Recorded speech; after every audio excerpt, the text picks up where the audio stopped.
কত সুন্দর মানব জন্ম পেলাম, দেবতুল্য মনুষ্য জন্ম। দেবতারাও যে দেহ লাভ করবার জন্য ভগবানের কাছে প্রার্থনা করে, কিন্তু দুর্ভাগ্য দেখো,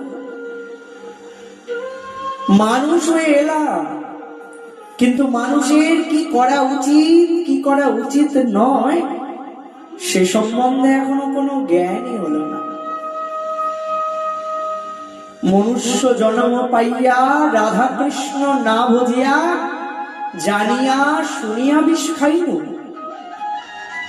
মানুষ হয়ে এলাম কিন্তু ভগবানের ভজন করলাম না, জেনে শুনে যেন বিষ পান করলাম।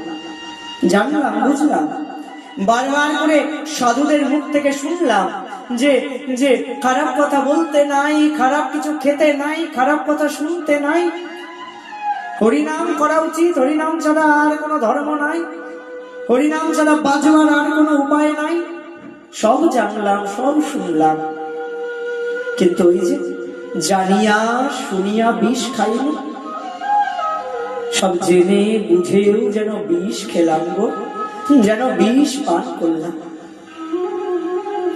যেখানে সুখ নাই, যা আসলে আমার আপন নয়, যা আসলে স্বপ্ন, সেই স্বপ্নকে সত্যি বলে মনে করলাম। যে সংসার বারবার করে আমায় লাথি মারল, সেই সংসারকে আপন বলে মনে করলাম। কিন্তু এত সুন্দর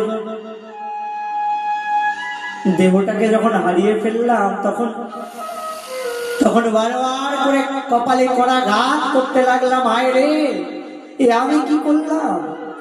মনুষ্য জন্ম পাইয়া রাধা কৃষ্ণ না বুঝিয়া জানিয়া শুনিয়া বিষ খাইল, এ আমি কি করলাম?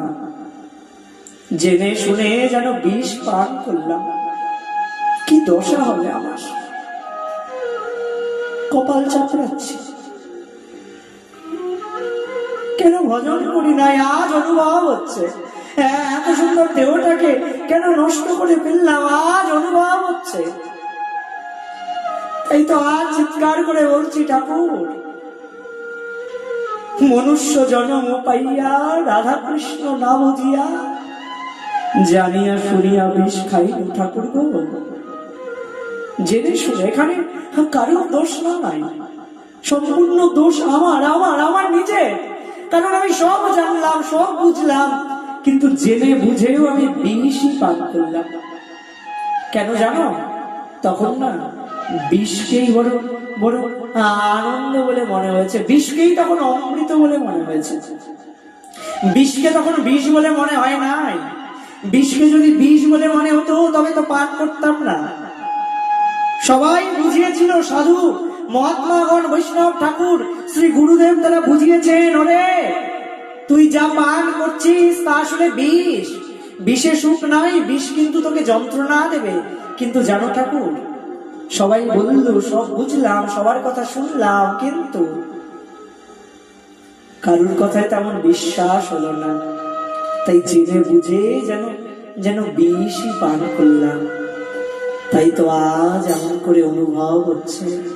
তাই আজ কেঁদে কেঁদে বলছি, মনুষ্য জন্ম পাইয়া রাধা কৃষ্ণ না বুঝিয়া জানিয়া শুনিয়া বিষ খাইল।